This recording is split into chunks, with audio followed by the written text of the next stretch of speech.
बिस्मिल्लाहिर्रहमानिर्रहीम। लेके आऊं किताब।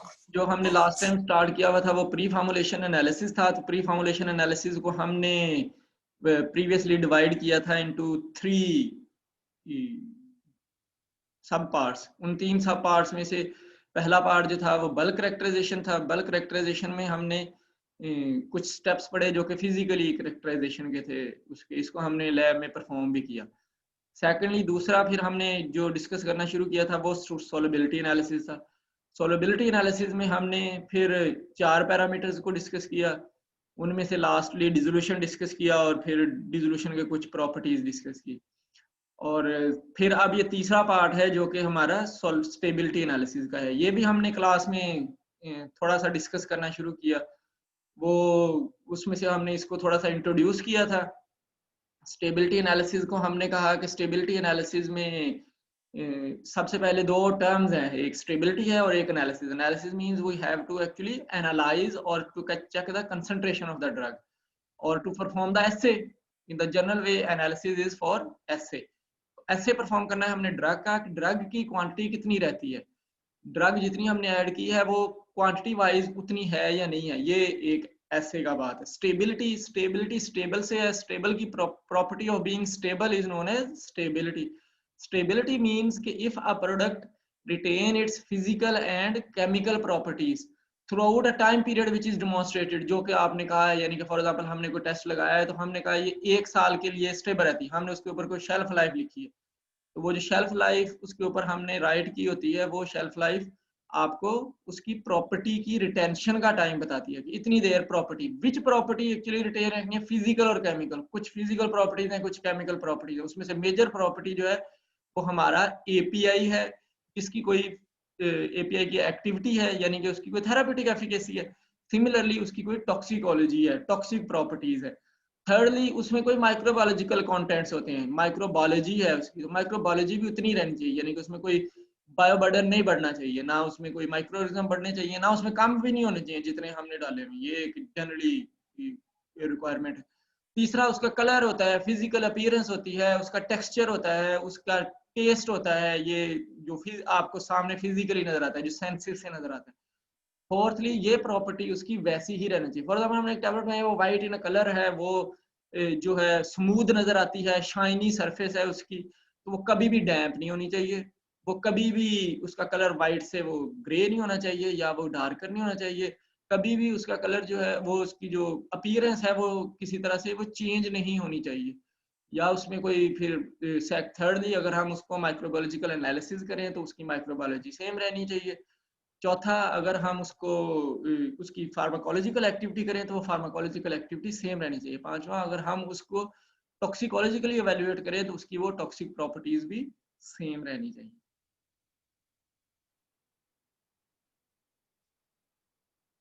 तो यहाँ से हमने स्टार्ट करना था लास्ट टाइम, तो ये हमने थोड़ा सा डिस्कस किया हुआ था लास्ट टाइम। और हमने डिस्कस किया था कि स्टेबिलिटी एनालिसिस में 3 तरह के 3 मेथड्स होते हैं और 3 तरह के पैरामीटर्स होते हैं। 3 मेथड्स में हमने कहा कि जो मेथड के है वो स्टोरेज कंडीशन के अकॉर्डिंग है। हम जरा इनको यहीं से स्टार्ट कर लेते हैं, मेथड को और फिर हम पैरामीटर्स को। मेथड भी हम लास्टली डिस्कस कर चुके हैं, तो वो लास्टली हमने ये डिस्कस किया था कि ये मेथड जो है वो डिपेंडिंग अपॉन स्टोरेज कंडीशन होता है। स्टोरेज कंडीशन में 2 चीजें आती हैं, एक आता है length of the time in for which you are actually placing the drug substances for stability analysis, and secondly at the condition at which you are placing. तो कंडीशन जिसमें आप प्लेस करते हैं वो टेम्परेचर होता है और ह्यूमिडिटी होता है।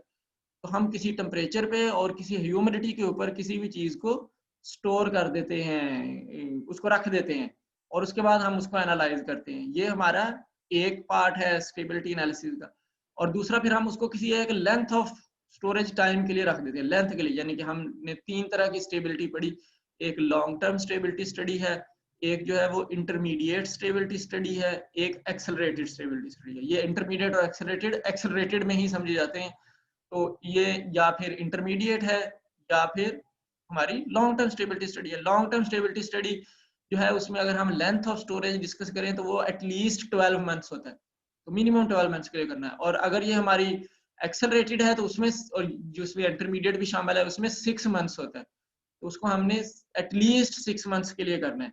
इसमें एक्सेलरेटेड थोड़ा सा डिफरेंट ये है कि वो हमने between accelerated and long term design किया हुआ है, तो वो जरा थोड़ी सी मॉडरेट कंडीशन होती है। एक्सेलरेटेड में थोड़ी सी ज्यादा, फिर सीवियर कंडीशन आ जाती है, तो उससे हम मॉडरेट कंडीशन अगर कंसीडर करते हैं तो वो इंटरमीडिएट होती है। इन दोनों में स्टोरेज पीरियड जो है वो 6 मंथ्स होता है। इंटरमीडिएट में हम 6 to 12 मंथ्स तक उसको कर सकते हैं। जो प्योरली एक्सेलरेटेड है वो सिर्फ 6 मंथ्स के लिए होती है। तो जनरली मेथड जो था वो मैंने आपको ये बताया था, जैसे ये आपको सामने टेबल नजर आ रहा है, ये मेथड जो है ये आईसीआई की गाइडलाइंस है। तो वो आईसीआई गाइडलाइंस के अकॉर्डिंग ये लिखा हुआ है मेथड, जिसमें कुछ हमारे 4 रीजन्स होते हैं, जिन रीजन्स की बेस के ऊपर हम एनालिसिस ये टेम्परेचर और ह्यूमिडिटी की कंडीशन लेते हैं। तो रीजन्स जो रिकमेंड किए हुए हैं वो एक्चुअली मिनिमल मीन जो एनुअल टेम्परेचर रहता है किसी भी एक एरिया का ओपन एयर में, और उसका जो पार्शियल प्रेशर होता है ओपन एयर का, वहां से फिर उसका टेम्परेचर और ह्यूमिड कंडीशन कैलकुलेट की जाती है। तो ये एक टेबल आपको नजर आ रहा है जिसमें फोर्थ जो है वो 1 और 2 दोनों में क्लासिफाई किया हुआ है। तो 4 एक्चुअली क्लासेस में क्लासिफाइड है। तो एक रीजन जिसको टेम्परेट क्लाइमेट कहा जाता है, ये टेम्परेट क्लाइमेट यूरोप की होती है, तो इसमें पार्शियल प्रेशर भी जरा लोअर रहता है और सिमिलरली इसमें टेम्परेचर भी लोअर रहता है। ये सिमिलरली अमेरिका की भी, नॉर्थ अमेरिका की भी थोड़ी सी कंडीशन ऐसी ही होती है। तो इसमें जो टेम्परेचर है वो तकरीबन 15 डिग्री सेंटीग्रेड तक रहता है, और ये 11 और ये पास्कल में रहता है, हॉर्स पास्कल की बात हो। अच्छा, तो इसका जो टेम्परेचर फिर लॉन्ग टर्म स्टेबिलिटी कंडीशन में किया गया है वो 21 डिग्री सेंटीग्रेड और 45% रिलेटिव ह्यूमिडिटी बताई गई है। मैंने आपको ये मेथड नहीं बताया क्योंकि हम उस एनवायरनमेंट में नहीं आते। हम जब आते हैं तो हम पाकिस्तान जो है वो 3 एरियाज में क्लासिफाइड है, 2nd क्लास, 3rd क्लास और 4th क्लास में, 4th ए क्लास में ज्यादातर। तो उसमें जो मेडिटेरियन रीजन है, मेडिटेरियन की क्लाइमेट भी हमारे पाकिस्तान में होती है, तो ये जिसका टेम्परेचर 15 से 22 डिग्री सेंटीग्रेड एनुअल रहता है, ये हमारे नॉर्दर्न एरियाज हैं, और पास्कल प्रेशर जो है वो 11 to 18 रहता है। तो इसकी जो लॉन्ग टर्म स्टेबिलिटी है वो 25 डिग्री सेंटीग्रेड और 60% रिलेटिव ह्यूमिडिटी भी है। तो ये मैंने आपको यहाँ से फिर पिक किया है, जो मेडिटेरियन रीजन क्लाइमेट है वहां से मैंने टेम्परेचर पिक करके, पिछला टेबल जो अभी आपको दिखाया जाएगा वो मेथड का है। इसी तरह तीसरी जो कि हॉट एंड ड्राई क्लाइमेट है, हॉट एंड ड्राई क्लाइमेट जो है वो ज्यादातर हमारी बलोचिस्तान इलाके की, केपीके में इस तरह से ये हॉट होती है, फिर ड्राई हो जाती है क्लाइमेट, कूल भी हो जाती है एक्चुअली। तो उनका टेम्परेचर फिर 30 और 35% रिलेटिव ह्यूमिडिटी के लिए होता है। इस तरह हॉट एंड ह्यूमिड, ये हमारा पंजाब जरा हॉट और ह्यूमिड हो जाता है, तो इसमें टेम्परेचर जो है वो बढ़ जाता है 22 से भी, और 15 से 27 पास्कल है, हॉर्स पास्कल प्रेशर भी हो जाता है। तो ये इसकी भी 30 डिग्री सेंटीग्रेड और 65% रिलेटिव ह्यूमिडिटी है लॉन्ग टर्म कंडीशन की। तो इस बेस के ऊपर हमने वो मेथड डिमॉन्स्ट्रेट किया हुआ है, जिसमें हमने मेडिटेरियन रीजन को और फिर हमने हॉट एंड ह्यूमिड रीजन को दोनों को मिला लिया है। यानी कि हमने relative humidity of normally consider की है जो कि हॉट एंड ह्यूमिड की है, और हमने टेम्परेचर कंसिडर किया जो कि हमारा मेडिटेरियन रीजन का है। तो उसमें अगर देखें तो लॉन्ग टर्म स्टेबिलिटी स्टडी हमने स्टोरेज कंडीशन एटलीस्ट 12 मंथ्स के लिए रखनी है, ये मिनिमम टाइम पीरियड कवर करना है जो कि हमने वो 12 मंथ्स है। उसमें हमने 25 डिग्री सेंटीग्रेड पे एट 60% रिलेटिव ह्यूमिडिटी करना है, जो कि +-5% रिलेटिव ह्यूमिडिटी हो सकती है, +-2% डिग्री सेंटीग्रेड हो सकता है। ये इन अदर अगर हॉट एंड ह्यूमिड का कहें तो ये 30 डिग्री सेंटीग्रेड और 65% रिलेटिव ह्यूमिडिटी पे हमें रखना होगा। तो ये दोनों को मिक्स करके लिखा है, लेकिन लेके चलेंगे हम ये 25 डिग्री सेंटीग्रेड वाली कंडीशन। अगर हम इंटरमीडिएट पे रख रहे हैं तो हम इसको 30 डिग्री सेंटीग्रेड कर देंगे, 65% रिलेटिव ह्यूमिडिटी कर देंगे, और इसको एटलीस्ट 6 से 12 मंथ्स तक इसको स्टोर करेंगे। सिमिलरली एक्सेलरेटेड पे ये फिर 40 डिग्री सेंटीग्रेड होगा और 75% रिलेटिव ह्यूमिडिटी, और एटलीस्ट 6 मंथ्स के लिए स्टोर किया जाएगा।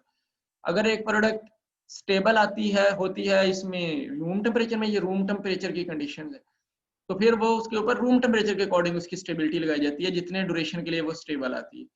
और अगर वो इसमें स्टेबल नहीं होती तो फिर हम उसको चेक करते हैं कि क्या वो रेफ्रिजरेटर के टेम्परेचर में स्टेबल है कि नहीं। तो रेफ्रिजरेटर के लिए जो कंडीशन होती है वो 5 डिग्री +-3 डिग्री सेंटीग्रेड होता है for long term for 12 months of time period, at least 12 months of time period, more than 12 actually. और एक्सेलरेटेड में हम जो रूम टेम्परेचर की लॉन्ग टर्म स्टेबिलिटी होती है वही हमारी एक्सेलरेटेड की रेफ्रिजरेटर स्टेबिलिटी होती है। तो अगर हम चेक कर लें एक प्रोडक्ट लॉन्ग टर्म में 6 मंथ्स तक स्टेबल रही थी तो वो रेफ्रिजरेटर के लिए ऑटोमेटिकली एक्सेलरेटेड कंडीशन की स्टेबिलिटी स्टडी बताना शुरू हो जाती है। तो अगर वो नहीं 12 मंथ्स तक स्टेबल रहे तो हम उसको यहाँ से उसकी देख लेते हैं कि वो प्रोडक्ट रेफ्रिजरेटर के लिए स्टेबल होगी। तो अच्छा, अगर फॉर एग्जांपल प्रोडक्ट इसमें भी स्टेबल नहीं है तो उसके लिए फिर हमें रेफ्रीजर में भी स्टेबिलिटी करनी पड़ती है।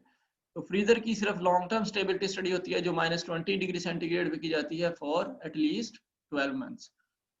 अच्छा, जब हमने फिर ये रख दिया इसको किसी भी एक मेथड के जरिए, तो मेथड में फिर हमने सैंपल लेना होता है। तो सैंपलिंग जो होती है वो हमारी कुछ प्रोटोकॉल होते हैं, ये आईसीएच गाइडलाइंस के अकॉर्डिंग ही फिर प्रोटोकॉल्स बनाए हुए हैं। जैसे फिर वो मेथड है आईसीएच का, इसी तरह आईसीएच की गाइडलाइंस सैंपलिंग का प्रोटोकॉल भी देती हैं। तो अगर आपने एक प्रोडक्ट जो कि रखी हुई है,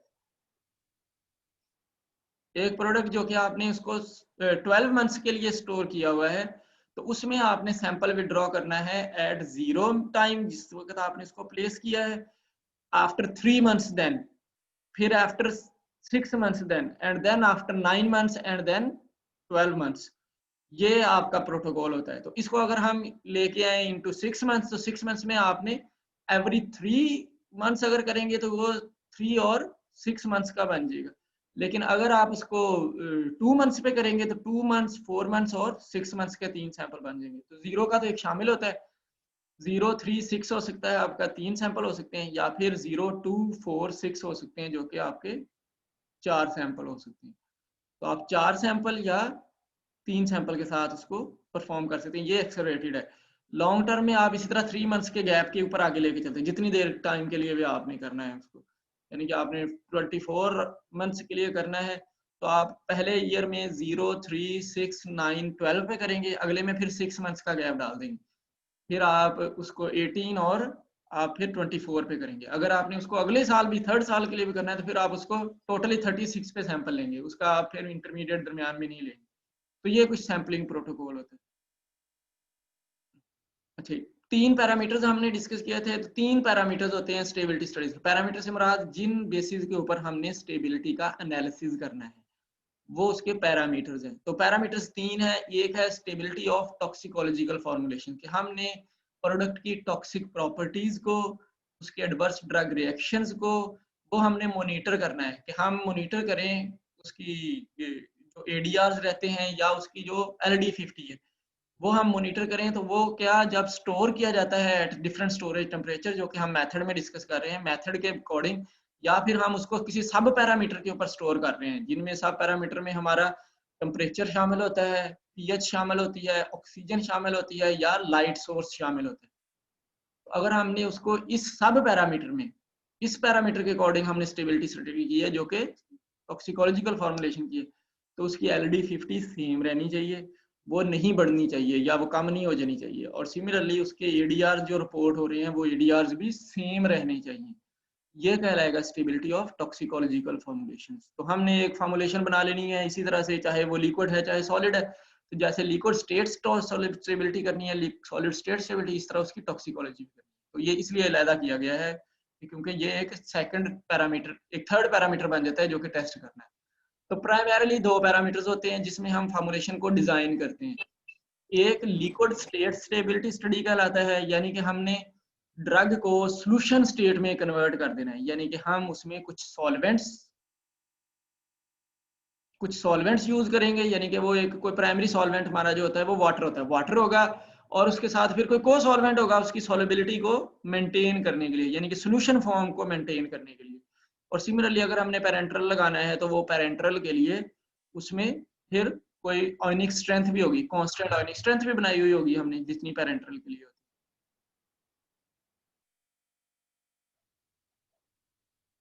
अच्छा, तो तीसरा ये सॉल्यूशन स्टेट में हमने करना है। तीसरा पैरामीटर जो है वो सॉलिड स्टेट स्टेबिलिटी है। तो हमने इस ड्रग को सॉलिड फॉर्म में स्टेबिलिटी चेक करनी है। पहले तो हमने लिक्विड बना लिया है, अब हमने इसको सॉलिड में भी चेक करना है। सॉलिड में चेक करने से मुराद है कि हमने उसको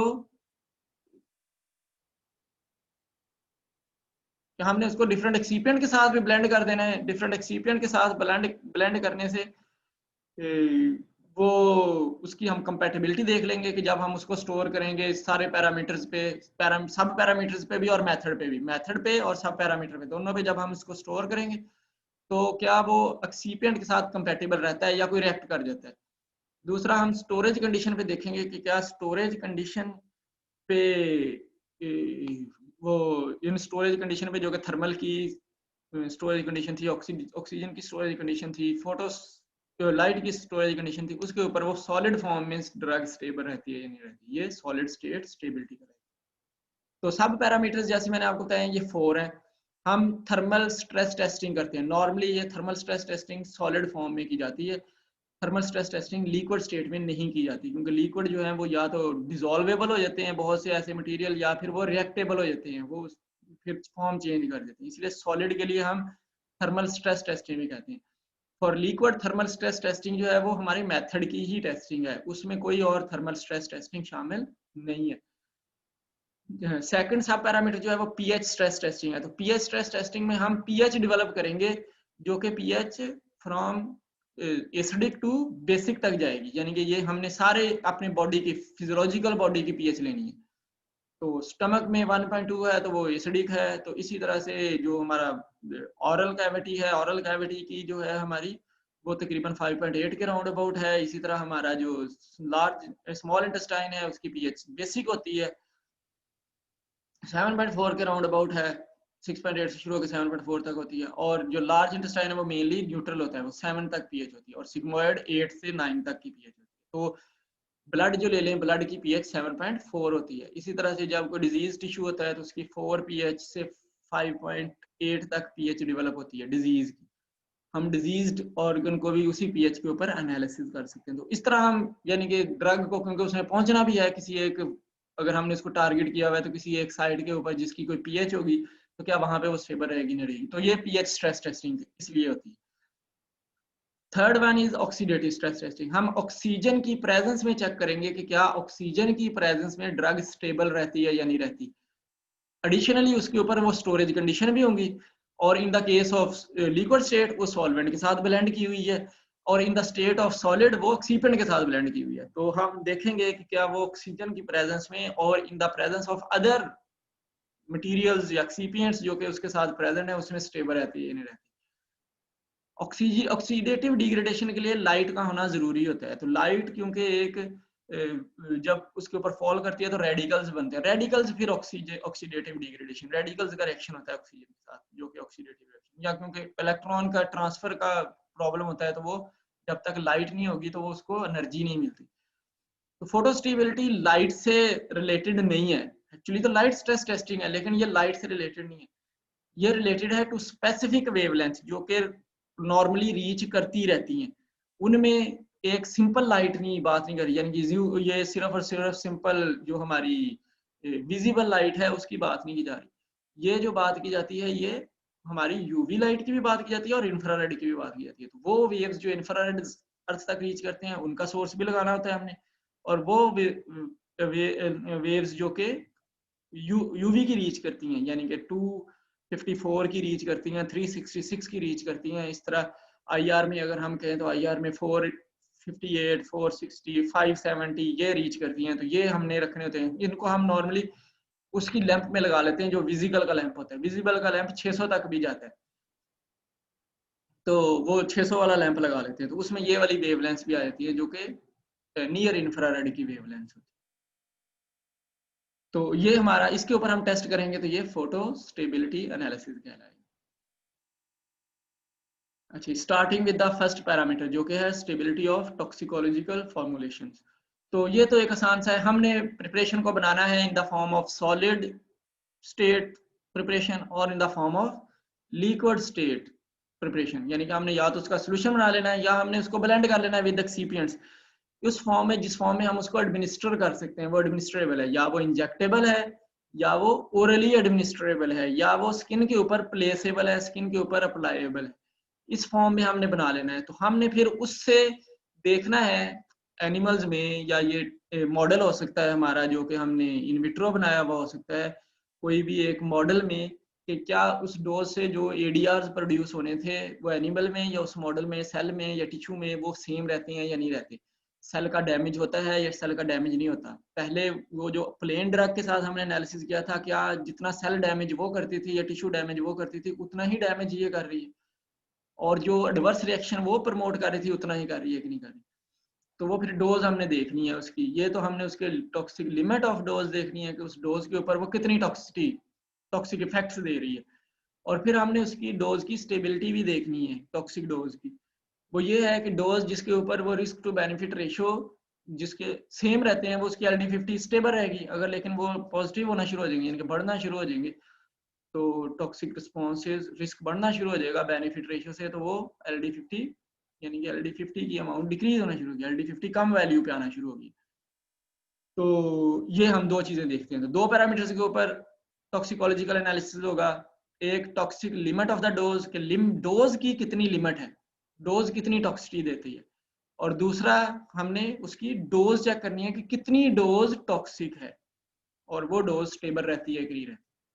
एक डोज वो जो कि आप देना चाहते हैं थेरापेटिक एफिकेसी के लिए, और एक डोज वो जिसके ऊपर वो टॉक्सिसिटी शुरू करती है। तो वो टॉक्सिक डोज अगर आप दे दें तो क्या वो during a time period stable रहेगी कि नहीं रहेगी, ये हम चेक करते हैं।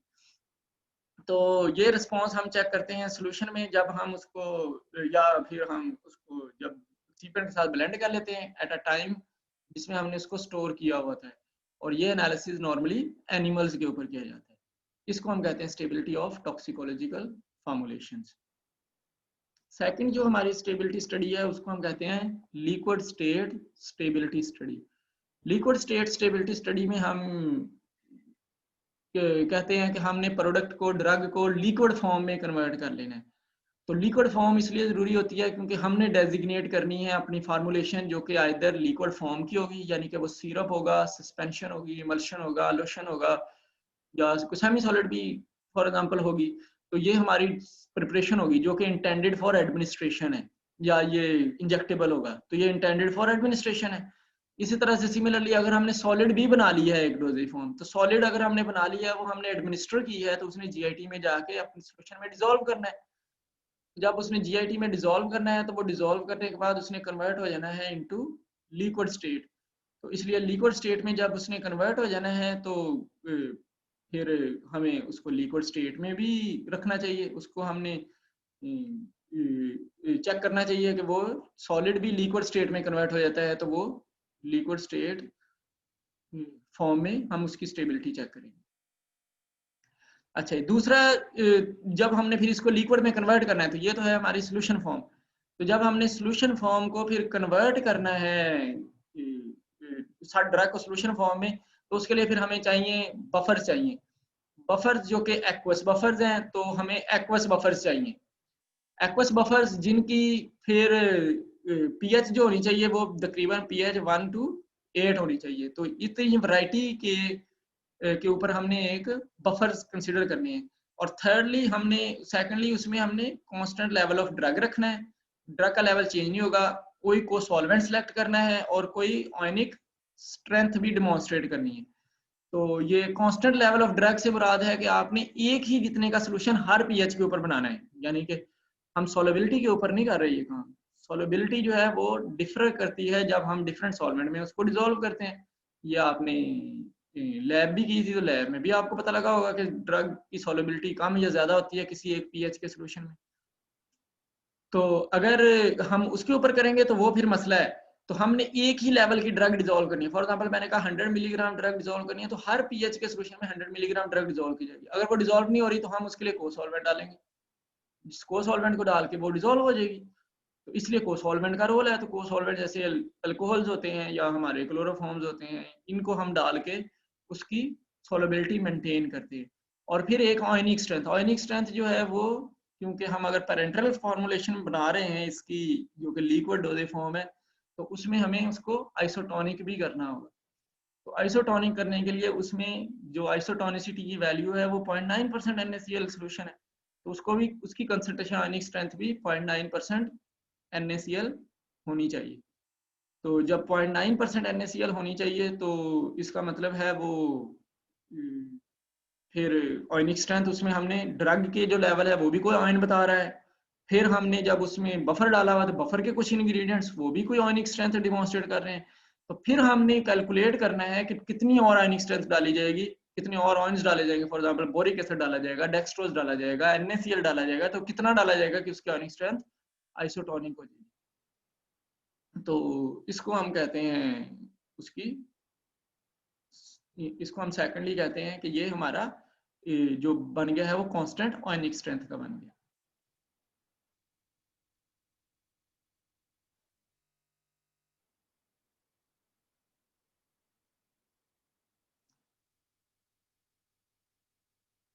अच्छा जी, तो एक छोटी सी बात जो कि मैं अभी आपको आयनिक स्ट्रेंथ की बता रहा था, तो आयनिक स्ट्रेंथ को कैलकुलेट किया जाता है कि आपके जो सॉल्यूशन है उसकी आयनिक स्ट्रेंथ कितनी है। तो कांस्टेंट आयनिक स्ट्रेंथ जब रिक्वायर्ड होती है तो हम कहते हैं कि पेरेंटल एडमिनिस्ट्रेशन के लिए, तो हम कहते हैं कि उसकी आयनिक स्ट्रेंथ 0.9% NaCl सॉल्यूशन के बराबर होनी चाहिए। तो जिसकी आयनिक स्ट्रेंथ जो होती है वो 0.15 होती है। ये म्यू जो लिखा है मैंने फार्मूले से, इसकी आयनिक स्ट्रेंथ जो आती है वो आती है 0.15। तो 0.15 के अकॉर्डिंग जब हम ये फार्मूला लगाते हैं तो हमें अपने सॉल्यूशन की भी जो आयनिक स्ट्रेंथ है वो करनी चाहिए 0.15। तो ये फार्मूला है mu is equal to 1/2 sigma m1 z1 square. m1 जो है वो आयन की कंसंट्रेशन होती है और z उनका जो वैलेंस होता है वो होता है कि उसकी उस पर वैलेंसी कितनी है। इन जितने भी उसके आयन्स होते हैं, आयन्स यानी कि आयन की कंसंट्रेशन इतने आयन, ये इतने, ये इतने, ये इतने, ये सारे ले ली जाती है, इसलिए सिग्मा लिखा हुआ है। और फिर उन सब की कंसंट्रेशन से उसको मल्टीप्लाई कीजिए, जितना उसका वैलेंस होता है उस आयन का, उस आयन का, उस आयन का वैलेंस का, उसका स्क्वायर होता है। इसका समेशन लेते हैं और 1/2 से उसको 2 से डिवाइड कर देते हैं। ये जो निकलती है उसकी आयनिक स्ट्रेंथ निकल आती है। तो इसको 1.15 होना चाहिए, ना इससे ज्यादा होना चाहिए ना इससे कम होना चाहिए। अगर इससे ज्यादा होगी तो ये हाइपरटोनिक हो जाएगा, अगर इससे कम होगी तो ये हाइपोटोनिक हो जाएगा। अच्छा, को सॉल्वेंट जो है वो हमने अचीव करने हैं ताकि हम analytical sensitivity of the substance meet कर सकें, यानी कि वो प्रॉपर्ली डिसॉल्व होगा तो उसकी एनालिटिकल सेंसिटिविटी होगी। अगर वो प्रॉपर्ली डिसॉल्व नहीं होगा तो फिर उसकी एनालिटिकल सेंसिटिविटी भी नहीं होगी। तो इसलिए हमने को सॉल्वेंट्स लेने हैं जो कि फिर हमें बताते हैं कि को सॉल्वेंट लेने हैं जो कि हमें ये बताते हैं कि उसकी आयनिक्स, उसकी कितनी ड्रग की कंसंट्रेशन डिसॉल्व है इन अ सॉल्यूशन, और हम जब सैंपल ले रहे हैं तो उसमें कितनी ड्रग आएगी, ये कांस्टेंट आयनिक स्ट्रेंथ होती है। और ये उसकी को सॉल्वेंट से जो एनालिटिकल सेंसिटिविटी होती है वो एनालिटिकल सेंसिटिविटी ये कहलाती है। तो आयनिक स्ट्रेंथ से मुराद बिल्कुल ऑस्मोलैरिटी होती है, तो ये ऑस्मोलैरिटी ही कहलाती है। अच्छा, को सॉल्वेंट्स के बाद फिर हमने जब एक सोल्यूशन बना लिया जो कि प्रॉपर सोल्यूशन है, अब सोल्यूशन बन गया है जिसकी कोई आयनिक स्ट्रेंथ है, जिसमें कोई को सॉल्वेंट है, जिसमें कोई ड्रग की अमाउंट है, तो ये जो सोल्यूशन बन गया है इस सोल्यूशन को फिर हमने सील कर देना है इनटू ग्लास एम्प्यूल्स। अब ये ग्लास एम्प्यूल्स जो हम बनाएंगे ये उन सब स्ट्रेस टेस्टिंग्स के अकॉर्डिंग होंगे, जो स्ट्रेस टेस्टिंग हमने शुरू में सब पैरामीटर्स में लिखी है। हमने लिखी है स्ट्रेस टेस्टिंग वहां पे कि हमने उसकी थर्मल स्ट्रेस टेस्टिंग करनी है, हमने उसकी पीएच स्ट्रेस टेस्टिंग करनी है, हमने ऑक्सीडेटिव करनी है, हमने फोटोस्टेबिलिटी करनी है। तो हमने उसको टेम्परेचर पे स्टोर करना है, पीएच पे तो हमने उसको बना लिया है, सोल्यूशन बन गए हैं जो कि 1 से 8 पीएच के हैं, को सॉल्वेंट है, आयनिक स्ट्रेंथ है। अब इन सोल्यूशन को हमने पैक करना है ताकि हम उसकी थर्मल स्ट्रेस टेस्टिंग भी कर सकें, हम उसकी ऑक्सीडेटिव स्ट्रेस टेस्टिंग भी कर सकें और हम उसकी फोटो स्टेबिलिटी भी कर सकें। तो उसके लिए हमने सबसे पहले जब हमने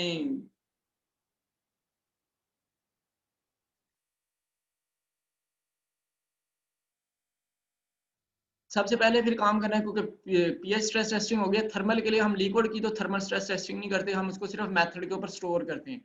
तो उसके लिए फिर हम स्टोरेज कंडीशन वाली ही थर्मल स्ट्रेस टेस्टिंग करेंगे, जो कि हम रूम टेम्परेचर पे 25 डिग्री सेंटीग्रेड की बात कर रहे हैं, एक्सेलरेटेड पे हम 40 डिग्री सेंटीग्रेड की बात करें, तो यही थर्मल स्ट्रेस टेस्टिंग कहलाएगी फॉर लिक्विड स्टेट।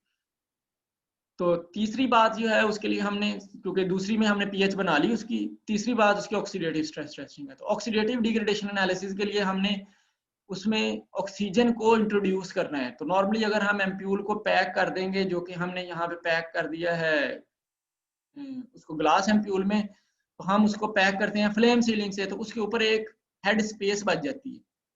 सारा एम्प्यूल तो लिक्विड से फिल नहीं होगा, एम्प्यूल में लिक्विड होगा और उसके ऊपर एक हेड स्पेस होगी। हेड स्पेस जो है इट विल कंटेन एयर, जो कि जिसमें आपने जिस एयर में आपने उसको ग्लास एम्प्यूल को सील किया है वो एयर होगी। तो वो एयर जो कि उसकी सील हो जाती है उसके अंदर, इट कंटेन्स ऑक्सीजन आल्सो। और अगर हम इसको किसी लाइट के ऊपर स्टोर कर दें, किसी जगह पे स्टोर कर दें, तो उसमें फिर लाइट भी आती है तो ऑक्सीडेशन भी हो सकती है। अच्छा, तो इसको फिर हम लॉन्ग टर्म, इंटरमीडिएट और एक्सेलरेटेड के ऊपर रख देते हैं। और नॉर्मली थर्मल स्ट्रेस टेस्टिंग हम बॉइलिंग पॉइंट ऑफ को सॉल्वेंट से नीचे नीचे करते हैं। तो क्योंकि को सॉल्वेंट हमारे 60 डिग्री 70 डिग्री सेंटीग्रेड पे वोलेटाइल होते हैं, इसलिए थर्मल स्ट्रेस टेस्टिंग सिर्फ 25 और 40 तक ही रह जाती है, इससे ऊपर नहीं जाती। तो सबसे पहले हमने करनी है ऑक्सीडेटिव स्ट्रेस टेस्टिंग। तो ऑक्सीडेटिव स्ट्रेस टेस्टिंग जो है वो ऑक्सीजन और in the presence of light degradation of drug को बताती है, जो कि हेड स्पेस में इंक्लूड होती है। तो हमने फिर एम्प्यूल्स को जो फिल किया है, जो पैक किया है, उन एम्प्यूल्स को 5 पोर्शंस में किया है। पहले में हमने एम्प्यूल्स कुछ भर दिए हैं जिसमें oxygen as a head space है। दूसरे में हमने उसको सील कर दिया है जिसमें vacuum as a head space है, यानी कि ऑक्सीजन भी निकाल दी है, अब वैक्यूम रह गया, उसमें एयर रिप्लेस कर दी है हमने, वहां से एयर निकाल दिया वैक्यूम के साथ। फिर तीसरे में हमने एयर को रिप्लेस कर दिया विद ऑक्सीजन और विद नाइट्रोजन। तो नाइट्रोजन जो कि एक इनर्ट गैस है तो वो रिएक्ट नहीं करती, तो हमने उसकी हेड स्पेस नाइट्रोजन से बना दी। अब ऑक्सीजन नहीं रह गई उस एम्प्यूल में, वैक्यूम में भी ऑक्सीजन नहीं रह गई। सिमिलरली जब नाइट्रोजन से हमने उसको रिप्लेस कर दिया तो नाइट्रोजन में भी, नाइट्रोजन की प्रेजेंस में भी ऑक्सीजन नहीं रह गई, तो इन दोनों में ऑक्सीजन नहीं है, तो लाइट भी आएगी तो ऑक्सीजन रिएक्ट नहीं कर सकती। चौथा जो हमने एम्प्यूल बनाया है उसमें हमने एक ऑर्गेनिक एंटीऑक्सीडेंट डाल दिया है, यानी कि जैसे BHT या BHA ऑर्गेनिक एंटीऑक्सीडेंट है, ब्यूटालेटेड हाइड्रोक्सी एनिसोल या ब्यूटालेटेड हाइड्रोक्सी टोलुइन कहलाते हैं।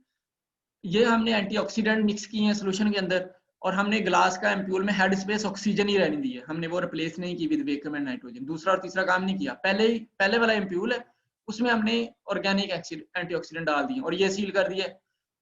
इसी तरह से पहले वाला एम्प्यूल है उसमें हमने इनऑर्गेनिक एंटीऑक्सीडेंट डाल दिए, यानी कि हमने उसमें सोडियम मेटाबाइसल्फाइड डाल दिया है या कोई और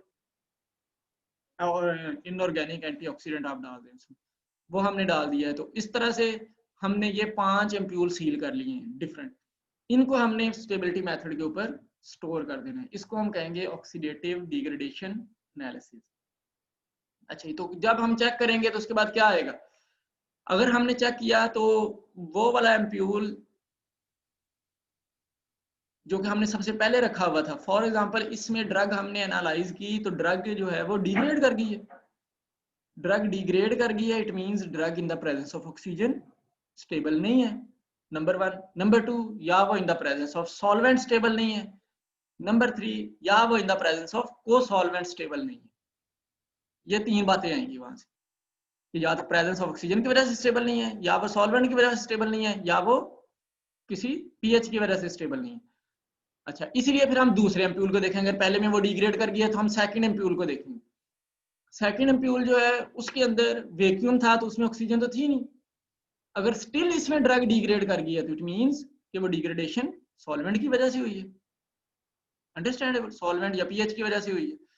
और तीसरा हम नाइट्रोजन के साथ इसको करेंगे कि अगर वैक्यूम की प्रेजेंस में कोई रिएक्शन नहीं ही प्रोसीड किया, फॉर एग्जांपल वो स्टेबल आ जाती है तो वो रिएक्शन प्रोसीड नहीं किया क्योंकि उसको एनवायरनमेंट ही नहीं मिली, एयर ही नहीं मिली ट्रैवल करने के लिए, तो वो नाइट्रोजन से हम देखेंगे। अब नाइट्रोजन क्योंकि इनर्ट गैस है, इसने भी उसको ऑक्सीजन नहीं देनी नाइट्रोजन को किसी और को, तो क्या इसमें डिग्रेड करती है या नहीं करती। तो अगर वो डिग्रेड नहीं कर रही in the presence of nitrogen, it means कि वो ऑक्सीडेशन डिग्रेडेशन हो रही थी उसकी, ऑक्सीजन की वजह से हो रही थी। तो फिर हम चेक करेंगे अपने 4th और 5th एम्प्यूल्स को। तो अगर वो ऑर्गेनिक एंटीऑक्सीडेंट की प्रेजेंस में ड्रग जो है वो स्टेबल रही है, वो डिग्रेड नहीं की, तो इट मींस कि ऑक्सीजन को एंटीऑक्सीडेंट ने मास्क कर दिया और ऑक्सीजन से वो रेडिकल नहीं बनने दिए जो ऑक्सीजन के साथ मिलते हैं। तो जब वो रेडिकल नहीं बने उसके, तो उसके बाद वो स्टेबल रही है। इसी तरह हम अगर इसमें कोई मसला होता है, कोई डिग्रेडेशन आती है या कंसंट्रेशन कम आती है, तो फिर हम 5th वन देखते हैं जिसमें इनऑर्गेनिक एंटीऑक्सीडेंट है।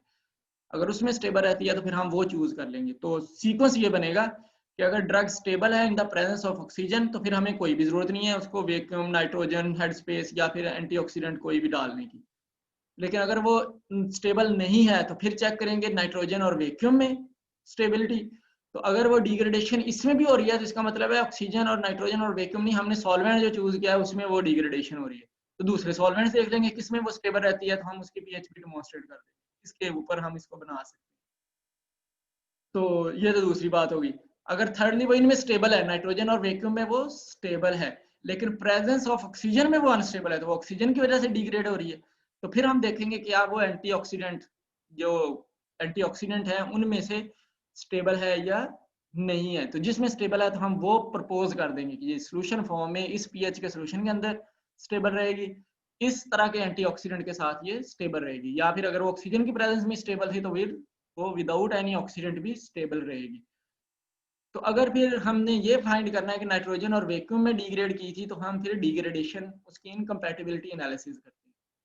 क्या वो सॉल्यूशन सॉल्वेंट के साथ रिएक्शन तो नहीं हो गया, या वो को सॉल्वेंट के साथ रिएक्शन तो नहीं हो गया उसका।